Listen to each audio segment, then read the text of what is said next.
In this video, we're going to be going through every single anabolic steroid, every single drug, every single piece of snake oil that I have used to go from an 180-pound skinny fat kid to a 220-pound classic bodybuilder. This video is not recommending any drugs. This is just a educational video. We're going to go roughly in chronological order, so we're going to start off from my first experience in the world of anabolics. My first step into the enhanced bodybuilding world was with prohormones. I was surrounded by open bodybuilders. I was a scrawny little kid and I wanted to beef up and do it quick. The prohormone that I used was a drug called Nano-1T, which is a nanoparticularized version of 1-testosterone, which is an analog of testosterone. Basically, the way that it's purported to work is that you take this supplement, inside your body, it turns into testosterone. It's pretty much a full-blown steroid. It's a 5-alpha reduced version of EQ or boldenone. My dose, personally, I'm not going to disclose, much like all the other doses within this, because they're all relevant to your goals and your personal risk profile. But what kind of results did I yield from using these drugs? Well, I gained about 5 pounds over 2 months. It was a short cycle.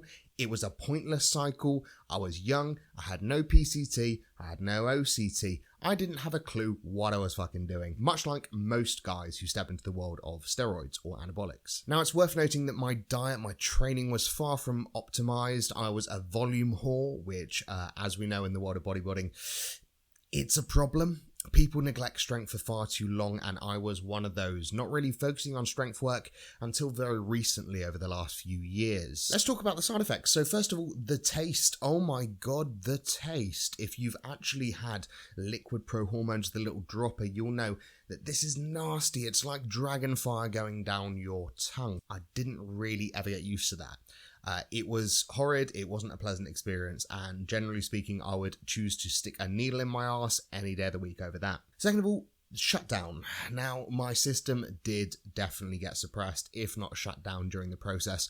I took a relatively standard amount of this drug towards the low end of the recommended amount, although I'm not really sure there is a recommended amount for stuff like this. My system pretty much sucked for about 2 years afterwards.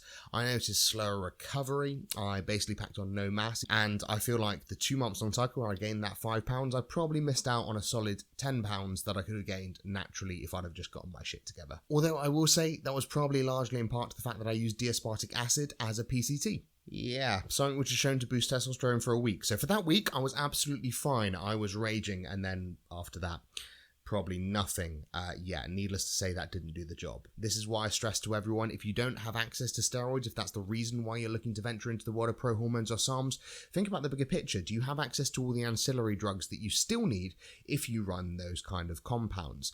If not, this ain't right for you yet. Overall, I'll rate my experience a 3 out of 10. There was a lot of user error in the process, but I don't feel like prohormones are ever going to be the most potent of drugs, and they do come with a pretty hefty side effect profile. My second trip into the world of sort of prohormones, anabolics, SARMs, was SARMs. This is back in the days of Coach Greg finally bringing some awareness to these drugs, these potentially game-changing compounds that could carry a lot of the benefits of steroids, but without the side effects. Where have we heard this before? Prohormones, that's it. So yeah, great, loads of muscle built and no side effects, except for hair loss and acne and suppression and aggression. Being honest with you, Rad140 was leagues above Nano-1T. The results were clear and apparent. My physique got drier, I got leaner perceptively, and I added muscle mass. That was almost a definite. Looking back, that was the first sort of radical transformation my physique went through, although don't get me wrong, I was still small afterwards.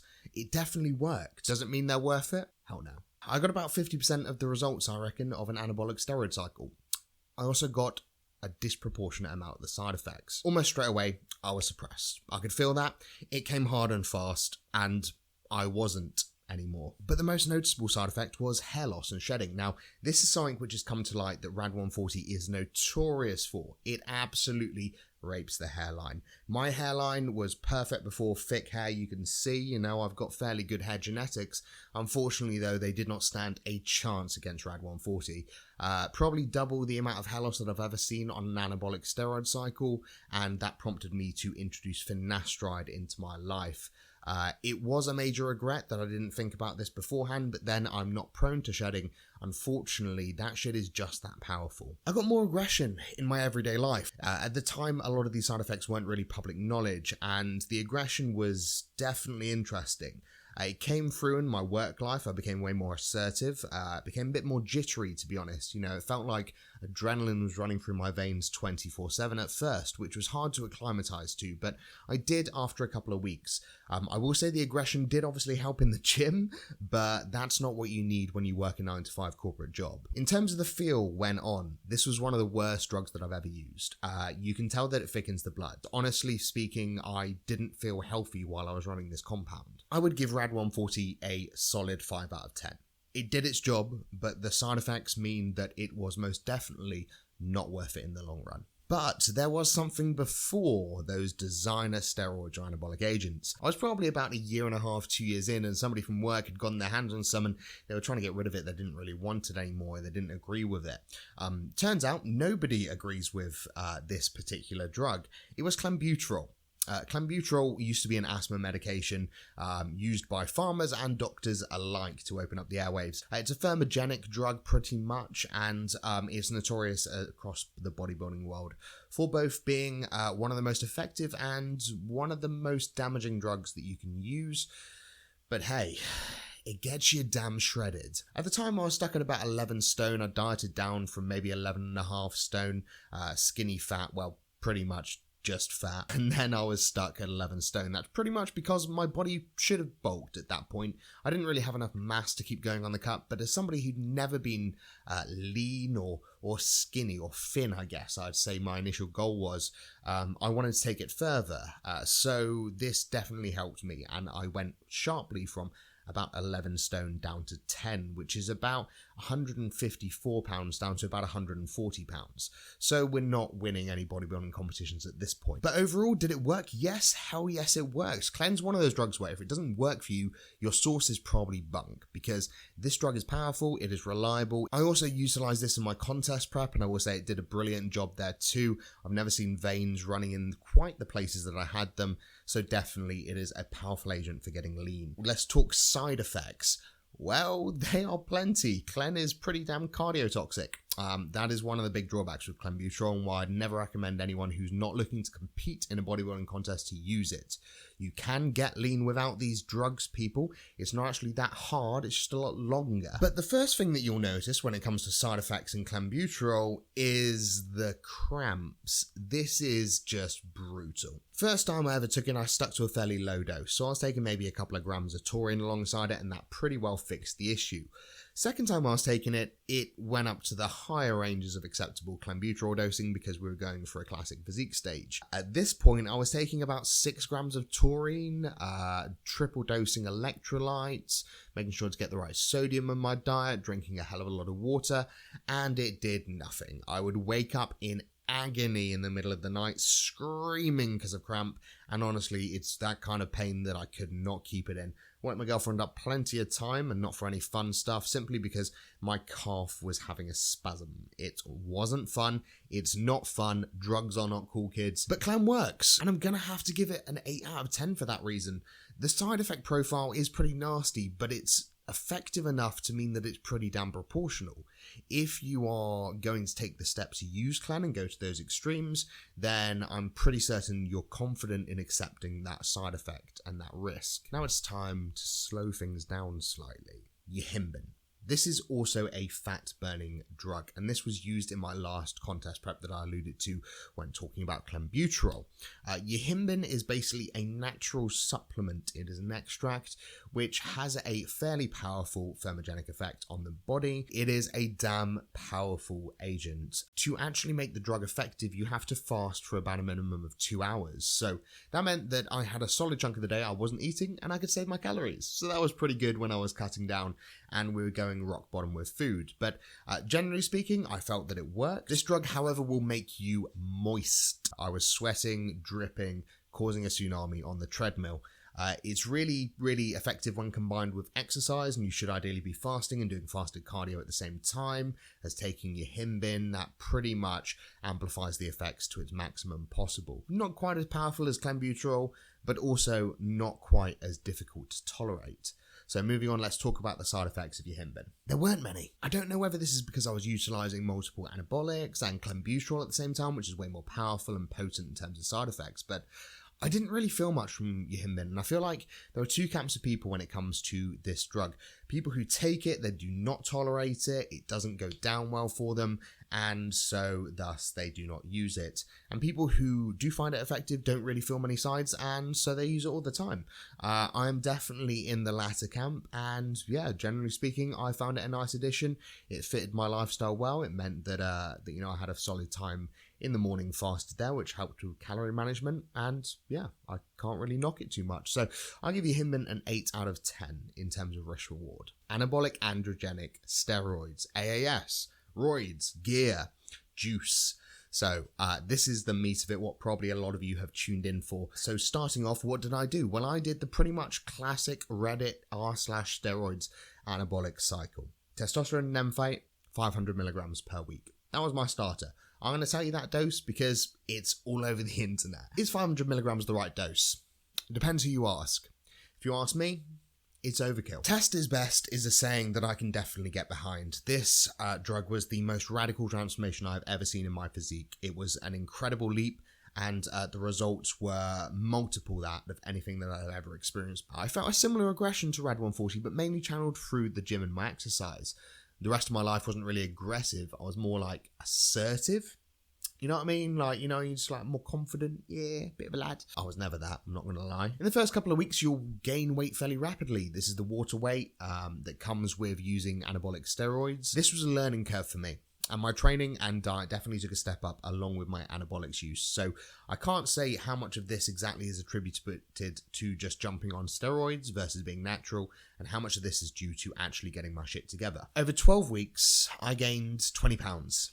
I kept 16 of those, and I PCT'd off. So that was a pretty damn strong result in my eyes. It's a first cycle. You're going to gain more on a first cycle because you're potentially under your genetic limit. You're not going to be at that limit yet. So your body can kind of accelerate faster towards that limit. My first cycle was just before the pandemic, so I had a pretty clear run of it. You know, gyms had access to all of that. I was able to first of all focus on strength. This is where I'd spent a bit of time when I was on SARMs working up my deadlift, and my first anabolic cycle was shortly after my first Rad 140 cycle. You know, I left it about 8 weeks afterwards. And let's just say this is the first time I've gotten suspicious comments at work. I say suspicious, they're pretty blatant, like somebody's been on the gear, on the special sauce, and it's pretty apparent when you accelerate your growth that quickly. I mean, 3 months, 20 pounds, that's drastic.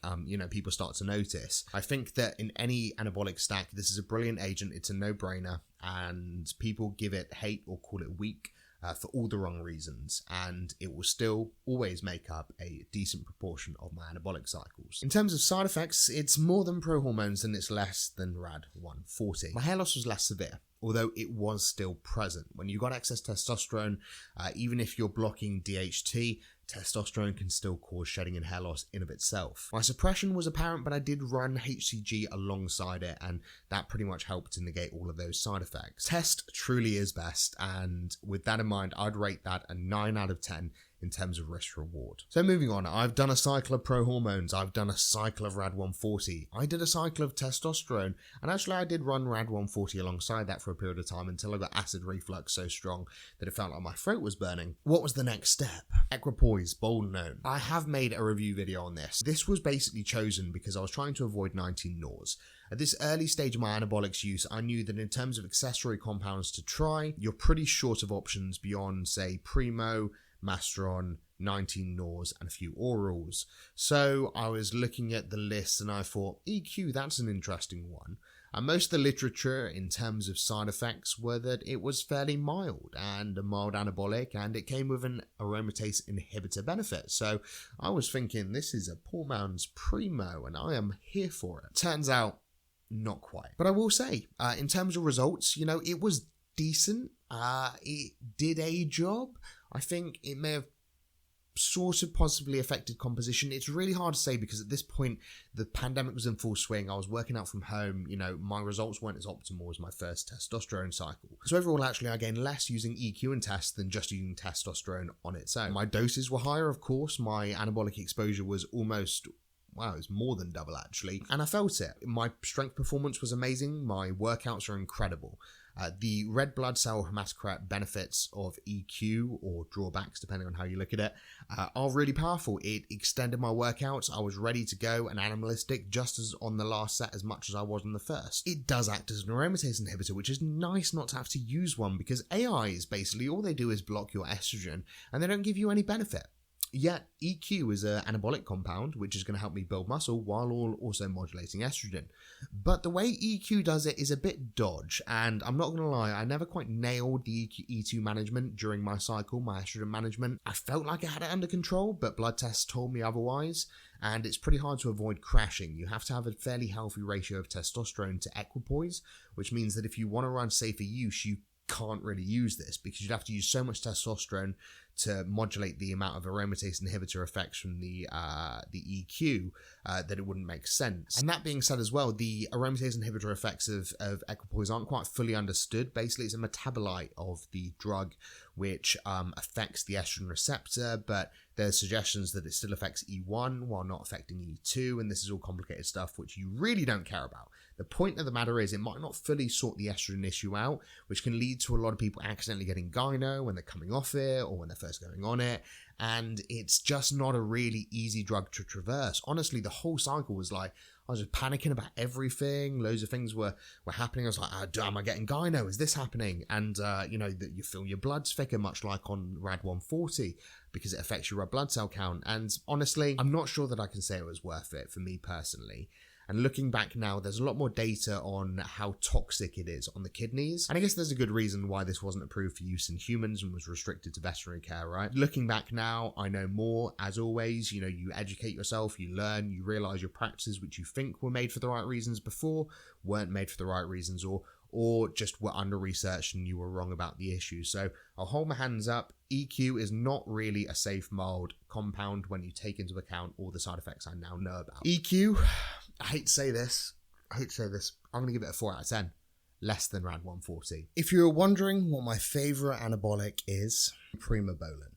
This drug is an outlier in the world of anabolic steroids, in my opinion. It is incredibly safe, reliable, and the effects of Primobolan, feel-wise, are pretty damn positive in my experience. This drug has been shown in clinical trials with women to be used in doses up to 1.4 grams per week in women.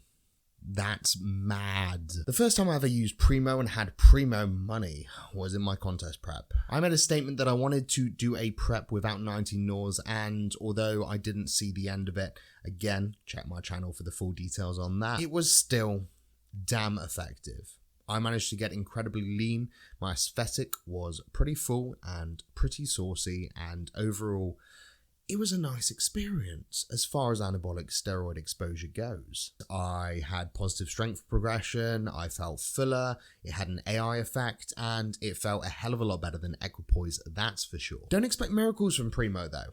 I may be singing its praises, but that doesn't mean it's the most potent anabolic, and you'll learn as you watch my videos that I'm a big proponent of the safer use model. I believe in weighing up the risk-reward and using the minimum effective dose of any compound, and although Primobolan has a much higher effective dose, it is weaker anabolic-wise than other drugs such as Clen and the 19-NOR family. That being said, it's still worth it. Just because it's not the strongest, it doesn't mean it's not one of the best, if not the best anabolic compound all-rounder. I've never used Primobolan on its own, so it's hard to say the effects, but let's just say lifestyle-wise, feeling-wise, I didn't have any of those negative feelings that I had on other compounds, and I had all the positives that I would expect.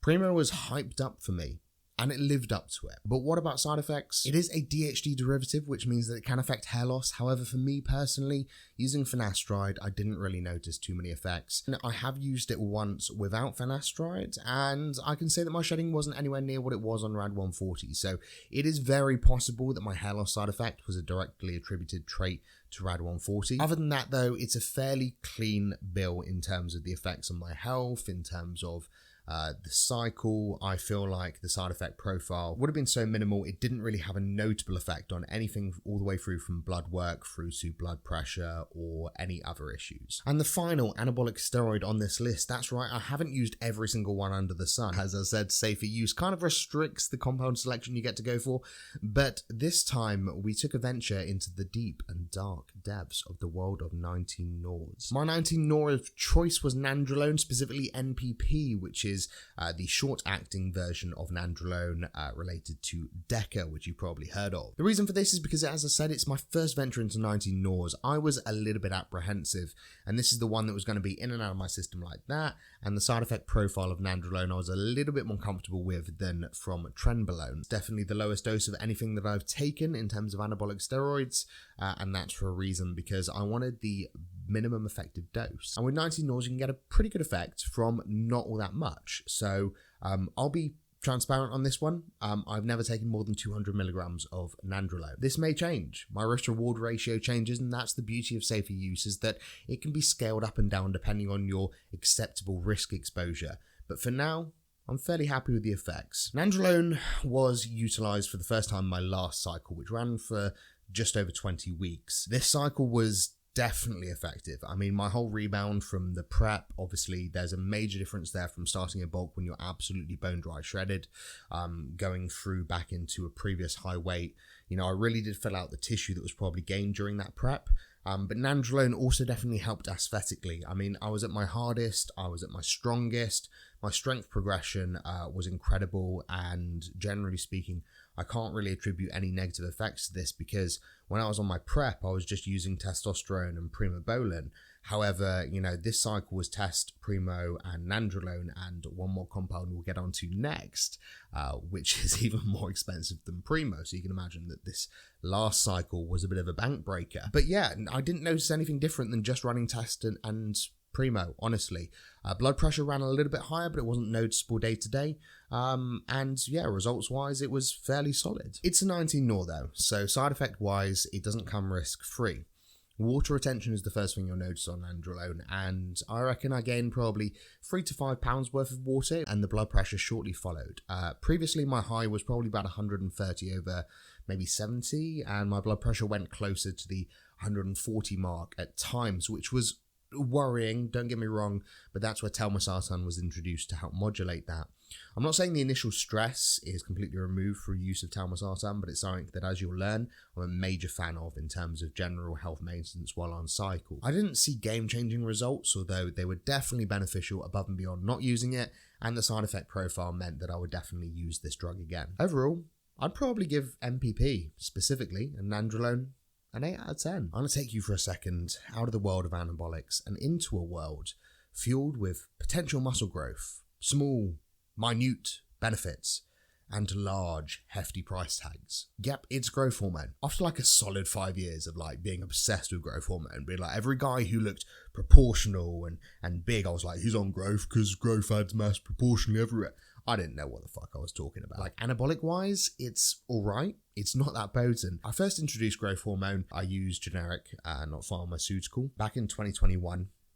Basically the tail end when it came into my rebound cycle. So this last bulk was the first time that I used growth. The reason for using it was basically because safer use protocols call for utilizing as many possible growth pathways as possible while minimizing side effects and hammering one receptor too much. Basically, safer use calls for utilizing those other compounds and drugs and pathways at an earlier point in order to spread risk and not have to hammer any one receptor too hard. So, you know, getting the as I say, the minimum effective dose out of all areas, that includes growth hormone and insulin, although insulin is not something that you'll see on this list. Growth hormone possibly has one of the worst benefit to cost ratios of any drug, costing, you know, between £200 and £300 a month, depending on whether you want to go generic generic or pharmaceutical, and depending on your dose, of course. Although it's one of the lowest cost to reward ratio drugs out there, it's still worth taking. Honestly, the lifestyle benefits of growth hormone do really play into the world of bodybuilding, and they are helpful outside of just the world of health and fitness. Growth hormone really helps with recovery, with sleep, hair, skin, nails. There's a lot of very subtle side effects across the board, which add up to a generally higher quality of life.